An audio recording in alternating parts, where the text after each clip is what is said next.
Got another math lesson for us? We don't have an off-topic thing to ask you. I'm sorry. It's been a long Question, I probably got an answer. Yeah, they'll be saved from coach. We'll take questions after, so raise your hands, please. So we felt like we finally got a win where our offense wasn't necessarily clicking that great. You know, it's a little bit more about toughness and defense and grit. So, you know, I was proud of our guys and really didn't play anywhere close to what I feel like we're capable of playing. I mean, you know, Sears obviously played well, Ryland played well, particularly in the first half. Grant came alive for us in the second half, but we had two starters that didn't play anywhere close to their potential, and I think that they're going to come. So, you know, the LSU game, you know, if we're going to try to compete for the league championship, you got to win home games. Our guys can't be up and down. We can't play really hard against Auburn because it's a rival game, and then not play as hard because we got that win. We got to fight complacency in that regard because we haven't proved that we can do it consistently, two halves over a long stretch, which is what it's going to take to win the league. So we got to come out with a much better start. We've had terrible starts to games, terrible starts to halves, so somehow we got to figure out how to start the game better where we're not in the hole. But you know, we're looking forward to playing. Shoot, if we're in first place and we're in full control of our destiny, you know, the two teams we're tied with in the loss column, we both still have again. We get Tennessee back here. Hopefully we do a lot better, and we get Auburn at their place. So, you know, we're a third of the way through the league and in first place. So we're in a good spot. We just got to keep playing better. We got to get all of our guys playing with some confidence, and you know, I think we can do that. Now, talking about LSU, they've Coach McMahon's done a really good job. I mean, it's hard to judge a coach in year one, particularly with what he took over. You know, I mean, he had no kids on scholarship for a while there last summer, so he's gotten more of what his roster would look like. They did really well in the transfer portal. You know, his top two scorers are both transfers in. You know, so they got a big boost when Cook was able to play this year, and then Jordan Wright's familiar with this league and playing really well for him. So, you know, they've already got more wins this year than they had all of last year. So, and I don't think our team will take these guys for granted just because we blew them out last year. For one, most of our guys weren't here last year when we did that, and two is LSU is a completely different team. So I think they're much improved. They played really well in the league. They had some close losses, so like they're right in there with everybody. So we got to be ready to go. Charlie. Yeah, Coach, after the game, you mentioned how Jaren's kind of grown up these last two games. Just where have you seen him improve since he got on campus? He's got more confidence. He's playing more aggressive. He's more consistent with his physicality. I mean, we saw he could be physical right away on campus. It just showed up once or twice a day. Now it's a lot more frequent. You know, it's more of his DNA that he can do it on every play. You know, he's learning the system. He's defensively, he's playing with a little bit more of an edge.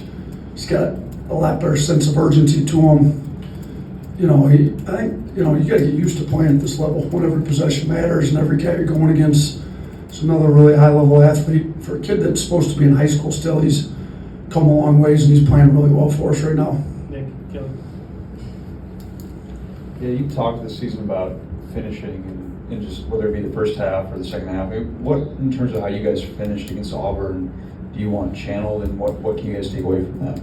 Yeah, I mean, I thought, you know, obviously the start to the first half wasn't great, but then we were able to close and be up on them 14 at the half. I thought we really pushed through, you know, realized the intensity level wasn't where we needed it to be to start and raise it there. And then for the game, I thought we did some really good things in the game-wise, you know, up three, fouling when we did, getting the rebound at the free throw line. You know, not the fouling on the three-point shot. You don't want to do that. That was not a good play. You know, questionable whether or not it was a call, but you shouldn't put yourself in a spot where they can even call it like that. But I think for the most part, we executed pretty well.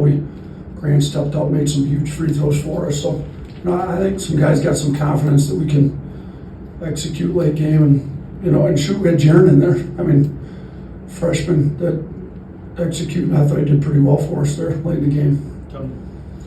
You kind of talked about responding from a big win, but you're entering a stretch of the season where you're going to have a few games where you're expected to win, and then you're going to have another tough part of the schedule. Just how important is it, if you kind of like see this season as a race, how important is it to kind of pick up your pace over these next 3 games so you're hitting your stride later in the season? I think it's very important. I think you need confidence when you're going into these big games. You need it on both sides of the ball. You need to know you can really sit down, lock up an opponent. I challenge our guys. We in years in the past when we've won the SEC, we've had some dominating wins from start to finish. We haven't had any of those yet.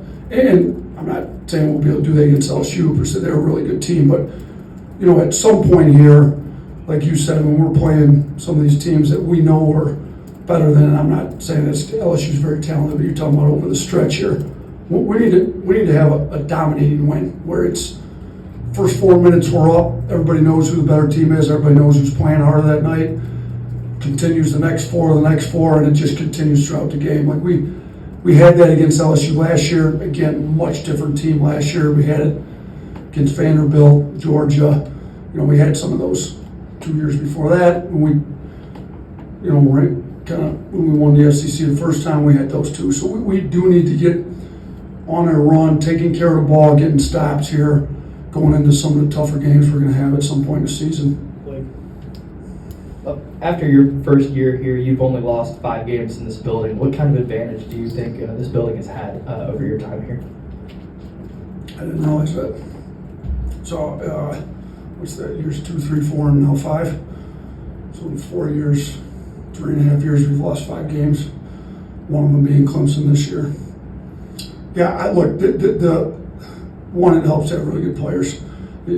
Typically, a team with better players wins. So it's nice we had Herb Jones, John Petty, Primo, Betty Yako, Brandon Miller. Go down the list. Jaden Shackelford. We had some really good players.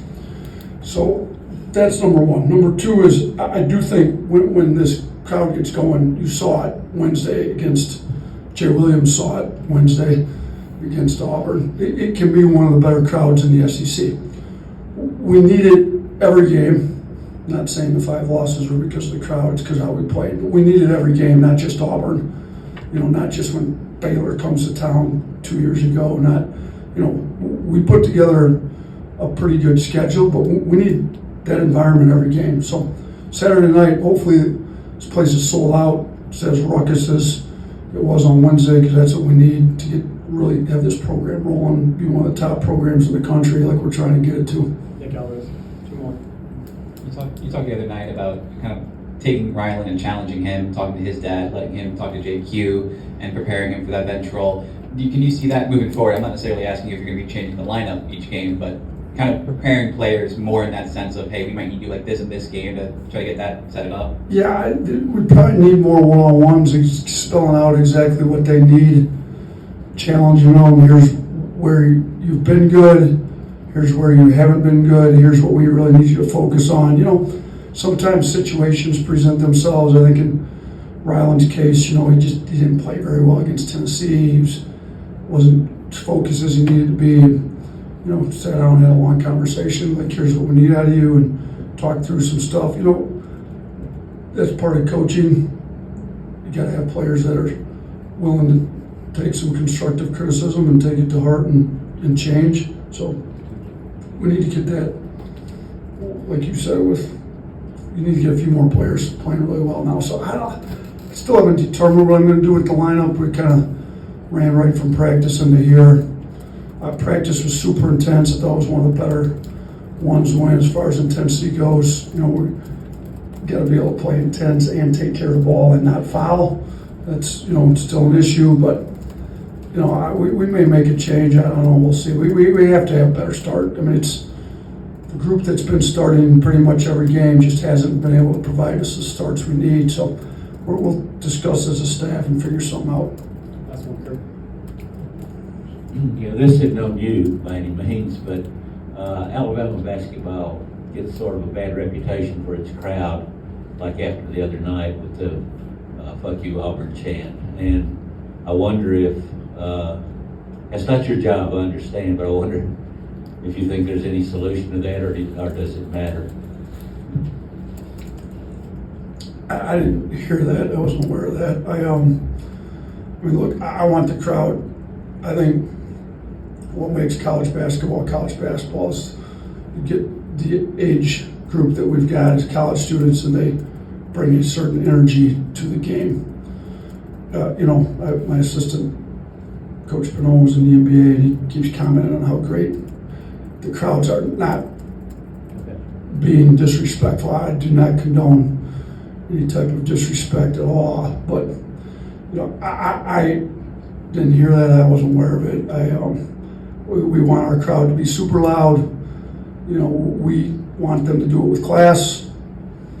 We want them to support us, give us energy. And I'll say this: we play in some really tough road environments in the SEC. Think about when we go to Auburn and when we go to some places.